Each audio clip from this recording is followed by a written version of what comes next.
नमस्कार दोस्तों, कैसे हैं आप लोग? फ्रेंड्स, आज हम इस वीडियो में बात करेंगे एचआरए की।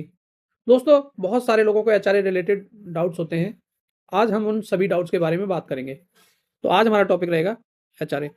दोस्तों, अमूमन एचआरए से रिलेटेड जो डाउट्स होते हैं वो ये होते हैं कि एचआरए क्या होता है, एचआरए की कैलकुलेशन कैसे होती है। तीसरा, एचआरए कौन-कौन सी सिटीज़ में क्या-क्या एचआरए इंप्लीमेंट होते हैं। चौथा, हस्बैंड एंड वाइफ पर एचआरए के क्या रूल इंप्लीमेंट होते हैं। पाँचवाँ, आप किस ज़ोन में रह रहे हैं और आपका ऑफ़िस किसी और ज़ोन में है, तो इससे रिलेटेड काफ़ी सारे डाउट्स होते हैं। और लास्ट, न्यू टैक्स रेज़िमी और ओल्ड टैक्स जो रेज़िमी है उसमें एचआरए की एग्ज़म्पशन है या नहीं है, और अगर है तो किस हिसाब से उसकी एग्ज़म्पशन मिलती है। तो इन सभी पॉइंट्स पर हम बिंदुवार चर्चा करेंगे। तो चलिए चलते हैं हम अपने पॉइंट्स की तरफ। तो दोस्तों, सबसे पहले देख लेते हैं। दोस्तों, जब भी पे कमीशन लगता है तो हमारे एचआरए रिवाइज़्ड होते हैं। जैसा कि आप लोगों को पता ही होगा कि एचआरए का मतलब होता है हाउस रेंटल अलाउंस। तो ये एक आपकी सैलरी का कंपोनेंट होता है, आपकी एक सैलरी का पार्ट होता है एचआरए। तो इसकी परसेंटेज किस हिसाब से डिसाइड की जाती है। तो जब भी पे कमीशन लगेगा तो आपका एचआरए रिवाइज्ड हो जाएगा। तो यहाँ पे आप देख सकते हैं किस हिसाब से, तो जो भी एक्स सिटीज़ हैं आपकी, जैसा कि मैं यहाँ पे देख सकते हैं एक्स सिटीज़ का जो एचआरए है वो 24% यहाँ पे आप देख सकते हैं हो जाएगा। वाई सिटी का आपका 16% और जेड सिटी का आपका 8%। ये बिल्कुल इनिशियल पॉइंट है। जब भी पे कमीशन लगता है तो आपको पता ही है डीए 0 हो जाता है और एचआरए भी जो है आपके इस हिसाब से इम्प्लीमेंट हो जाएंगे। जैसे-जैसे आपका डीए बढ़ता रहेगा, जैसा कि आप नीचे देख सकते हैं, डीए जब आपका यहाँ पे 25%, जब आपका डीए 25% हो जाता है, ये देखिए 25% क्रॉस कर जाता है डीए, जो कि धीरे-धीरे सैलरी बढ़ेगी तो आपका क्रॉस कर ही जाएगा।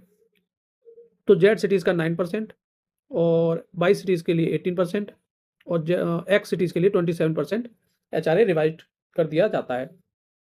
फर्दर आप देखेंगे कि जब डीए 50% क्रॉस कर जाता है, हाल ही में 50% क्रॉस कर ही चुका है, तो आप देख सकते होंगे आपकी जो सैलरी है उसमें, जो एक्स सिटीज़ में अगर आप रह रहे हैं तो आपका एचआरए 30% हो गया होगा, अगर वाई में है तो 20% और जेड सिटीज़ में है तो 10% आपका एचआरए हो जाएगा।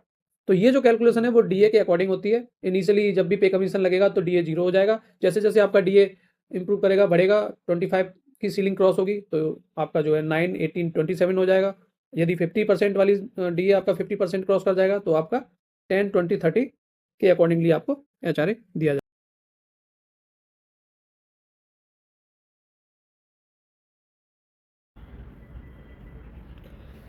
तो चलिए चलते हैं दोस्तों अपने अगले पॉइंट की तरफ। दोस्तों, इस वाले पॉइंट में हम बात करेंगे स्पाउस के बारे में कि यदि हस्बैंड और वाइफ दोनों ही गवर्नमेंट एम्प्लॉई हैं या कोई भी सेमी प्राइवेट या पीएसयू सेक्टर में या कहीं पर भी जॉब करते हैं और उनको एचआरए मिलता है, तो उनकी कंडीशंस क्या होंगी। सबसे पहला डाउट कि यदि सपोज़ 2 अलग-अलग सिटीज़ में हस्बैंड और वाइफ जॉब कर रहे हैं, तो क्या दोनों को एचआरए मिलेगा? तो जी हाँ, दोनों को एचआरए मिलेगा। क्या दोनों स्टाफ क्वार्टर ले सकते हैं? तो दोनों ले सकते हैं। सपोज़ किसी एक को स्टाफ क्वार्टर मिल रहा है, तो क्या दूसरे का एचआरए मिलेगा? तो हाँ, बिल्कुल मिलेगा। तो तीनों चीज़ क्लियर हो गई। अब आते हैं सेम सिटीज़ में। अगर हस्बैंड और वाइफ दोनों सेम सिटी में रह रहे हैं और किसी एक को स्टाफ क्वार्टर मिला हुआ है, तो दोस्तों दूसरे को एचआरए नहीं मिलेगा।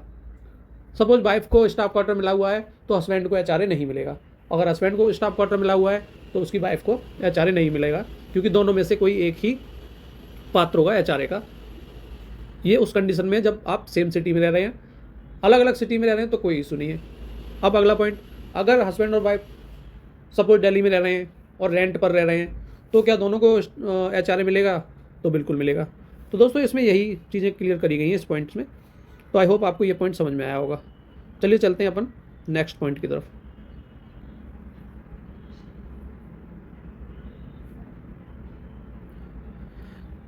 दोस्तों, अब हम इस पॉइंट में बात करेंगे कि कौन कौन से सिटीज़ एक्स में आते हैं, कौन से 22 में और कौन कौन से जेड में आते हैं। दोस्तों, इसका जो क्लासिफिकेशन है वो इस तरीके से किया जाता है कि यदि किसी भी सिटी की पॉपुलेशन 50 लाख से अबव है, 50 लाख से ज़्यादा पॉपुलेशन है तो एक्स सिटीज़ में, 5 से 50 लाख के बीच में है तो 22 सिटीज़ में, और 5 लाख से भी कम पॉपुलेशन है तो वो जेड सिटीज़ में, जिसका गवर्नमेंट बीच बीच में रिव्यू करती रहती है और इनको एक्स बाई जेड में चेंजेस करती रहती है। तो वो हम लिस्ट देखते हैं, चलिए, जिस लिस्ट में सारे स्टेट के बारे में, सिटीज़ के बारे में बताया गया है।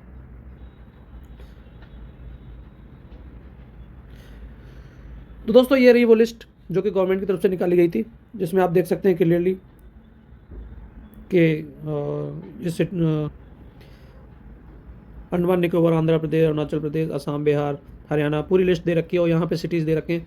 दोस्तों ये एक्स सिटीज़ हो गए, ये वाई सिटीज़ हो गए, और जो इसमें सिटीज़ मेंशन नहीं है वो जेड में लाइज करेंगे, जैसा कि आप यहाँ पे देख सकते हैं। दोस्तों मैं एक यूपी का एग्जांपल ले लेता हूँ, तो उसमें आपको इजीली समझ में आ जाएगा, और एक दिल्ली का एग्जांपल ले लेता हूँ, कौन कौन सी सिटीज़ उसमें आती हैं। देखो दिल्ली 10वें नंबर पर दिल्ली है। दिल्ली में कोई भी ऐसा सिटी नहीं है जो वाई या जेड में लाई करता हो, सारे के सारे सिटीज़ आपके एक्स सिटीज़ में ही लाई करते हैं। बाकी आप देख सकते हैं ये हरियाणा हो गया, हिमाचल प्रदेश हो गया। दोस्तों यहाँ पे देखने वाली बात यह, हरियाणा में यहाँ पे गुड़गांव और फरीदाबाद पे स्टार लगा हुआ है, और तो ये जो 2 सिटीज़ हैं वो आपके उनके कुछ इलाके जो है, मतलब ये जो है एक्स सिटीज़ में लाई करते हैं। और बाकी आप देख सकते हैं यूपी पे चलते हैं, तो आप यहाँ पे यूपी का देखते हैं। चलिए ये रहा यूपी, यहाँ पे आप देख सकते हैं 33 नंबर पे यूपी दे रखा है।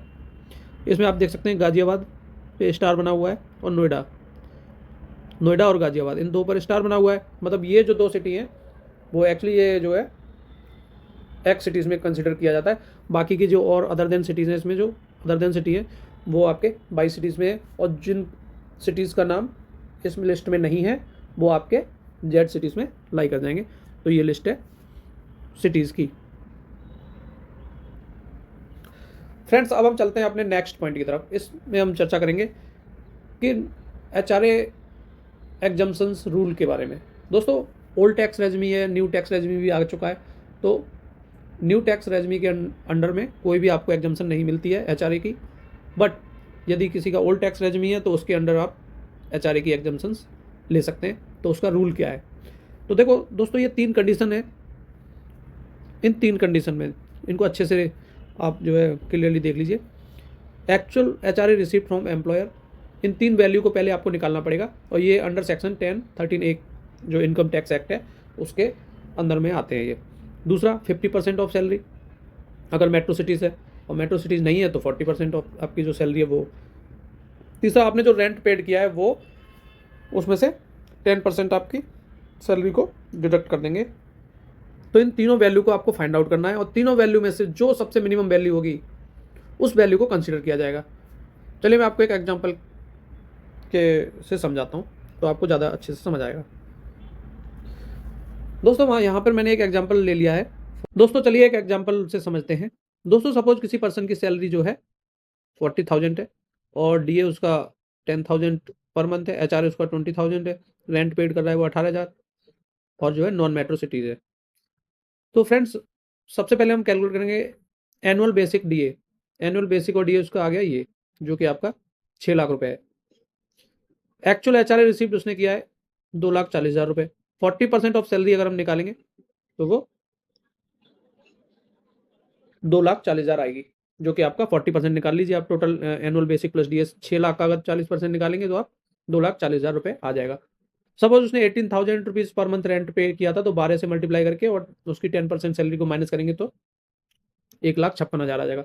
दोस्तों ये जो 3 वैल्यू हैं, इन तीनों वैल्यूज में आप देख सकते हैं सबसे जो मिनिमम वैल्यू है वो है 1,56,000, 1,56,000 रुपये।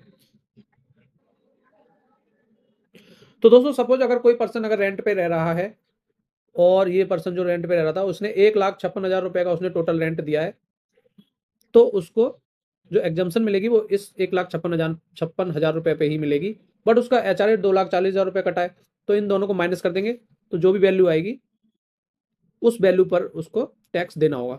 तो 2,40,000 में से और 1,56,000 माइनस कर दीजिए, जो रिमेनिंग अमाउंट होगा वट एवर जो भी आई थिंक 84 के अराउंड होगा, तो 84,000 रुपीज़ पर जो है उसकी टैक्सेबल इनकम में काउंट होगा। तो आई होप आपको ये पॉइंट समझ में आया होगा।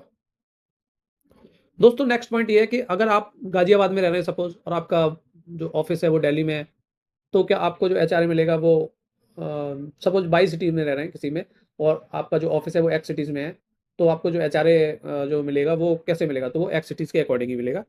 तो आई होप आपको सारे पॉइंट समझ में आए होंगे।